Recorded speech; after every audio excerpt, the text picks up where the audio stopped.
আগে গণপরিষদ নির্বাচন নাকি সংসদ নির্বাচন হবে, সব রাজনৈতিক দলের সঙ্গে কথা বলে ঐক্যমতের ভিত্তিতে সিদ্ধান্ত নেবে সরকার। উপদেষ্টা পরিষদের বৈঠক শেষে বিকেলে রাজধানীর বেইলি রোডের ফরেন সার্ভিস একাডেমিতে সংবাদ সম্মেলনে এ কথা জানান পরিবেশ উপদেষ্টা সৈয়দা রিজওয়ানা হাসান।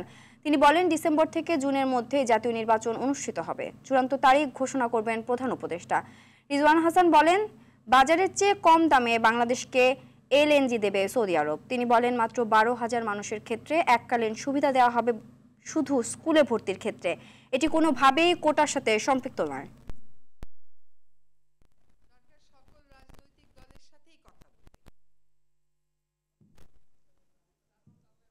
সংস্কার, নির্বাচন, বিচার, এই তিনটাই আছে। তাছাড়া দ্রব্যমূল্য, আইন শৃঙ্খলা, এটা তো যে কোনো সরকারেরই প্রাধিকারের মধ্যে সবসময়ই থাকবে। ক্ষতিগ্রস্ত পরিবারকে যে এককালীন সহায়তা দেয়া হচ্ছে তারই একটা অংশ হিসেবে বিবেচনা করা হচ্ছে। এইটা কোনোভাবেই কোটার সাথে তুলনীয় নয়। মোহাম্মদপুরে যেহেতু উভয় পক্ষ মিলে একটি আপোষ করেছে থানাতে, কাজে ওইটা এর বাইরে নেওয়ার স্বপ্রণোদিত হয়ে আর কোনো সুযোগ থাকছে না।